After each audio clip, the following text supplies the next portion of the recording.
สองอย่างนี้เนาะวันนี้เราการปรับแต่งอันนี้ก็คือการเลือกธีมบอกเลยเป็นอย่างเรารูปแบบเนาะ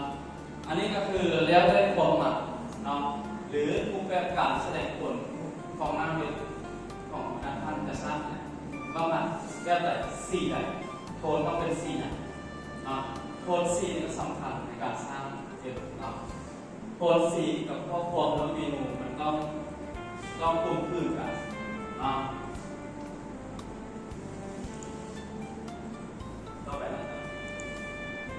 วันนี้เราข้าพเจ้าการกิจกรรมในวันนี้หลังจากที่นำเสนอไปวันนี้มีการสร้างชื่อเว็บไซต์การตั้งชื่อเว็บไซต์แล้วก็มีการกำหนดแบนเนอร์นะครับและการให้ผู้เข้าร่วมปฏิบัติจะเห็นเป็นช่วงไปเนาะแต่พอจะแจ้งผู้เข้าร่วมมาหลังจากที่เรานำเสนอตรงนี้แล้วต้องมีไฟล์เว็บเพื่อที่จะให้เราประเมินว่ากระเจ้าเห็นได้ในระดับใดตอนท้ายจะมีแบบฟอร์มสอนสถาไปได้ในสถามันอยู่ไหนอันนี้เกี่ยวกับมีจำนวนอุปกรณ์ประกวดนำเสนอนี้อันนี้เพิ่มเมนูเพิ่มหน้าวันนี้การเพิ่ม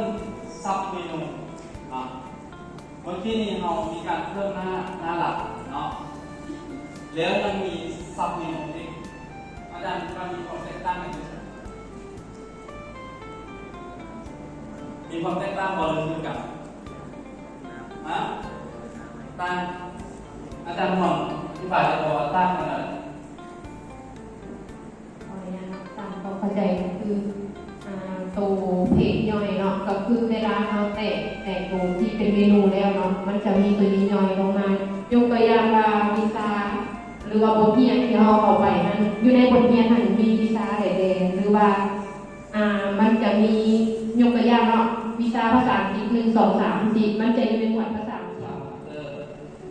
วิชาภาษาอังกฤษเนาะ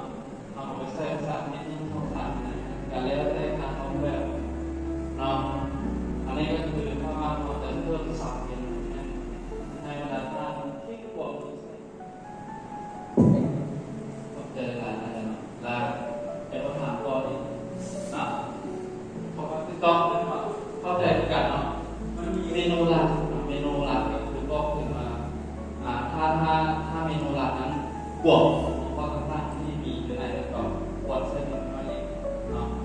ถ้าว่าเป็นใช้เมนูน้อยแล้วก็เป็นใช้ที่นำเสนอไปมีองค์ประกอบที่รู้ว่ามีชื่อเว็บไซต์มีหน้าเว็บไซต์มีการจัดเรียงครอบครัวของคนงาน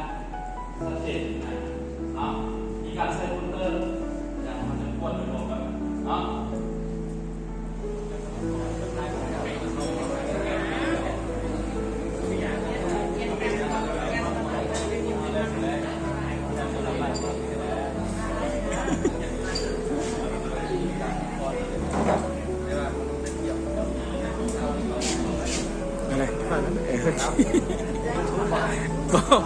ยังบ่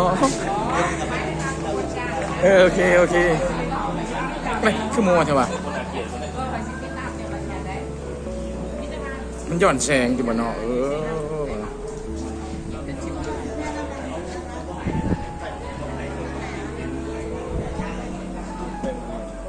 แนมมาเด้อ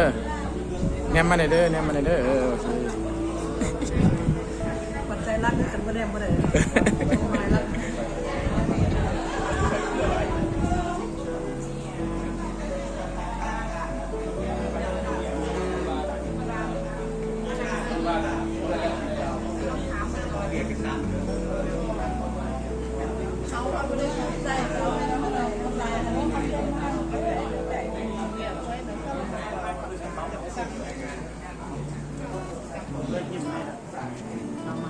ยิ้มได้ไหมโอ้โอเคนี่มันอารมณ์ดีแล้วเป็นดีได้เพราะว่าเงา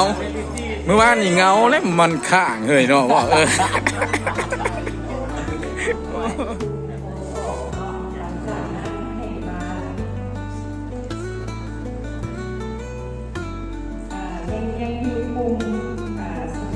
อยู่คือเก่าเนาะในเรื่องกุ๊ก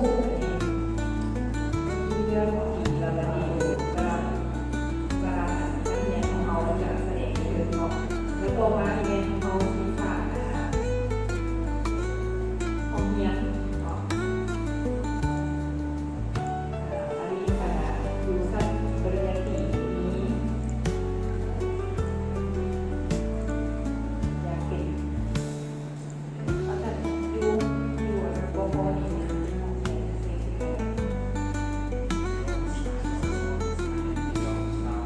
ที่หนึ่งที่สองที่สามเนาะ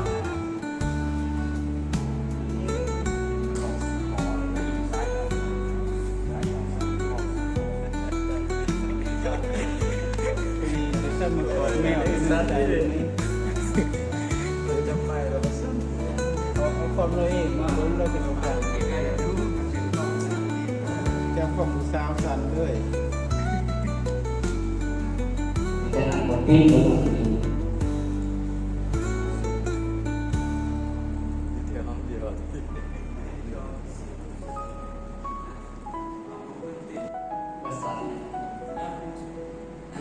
อันนี้ปีหนึ่งบทที่สองบทที่สองสามบทเวิร์นเนาะมันนี่ภาษาลาวผู้จันแต่ข้ามถึงยุคที่สองวันที่สองอาจารย์เนาะบทที่สองเป็นบทที่หนึ่งขึ้นมันจะอยู่ที่หนึ่งของอาจารย์เนาะมันจะภาษาแต่เราเอาใส่ซองกันเนาะใส่ซองกันสามเพราะฉะนั้นเขาบอกได้เอฟเวลาออกเนาะแต่ละปีเนาะ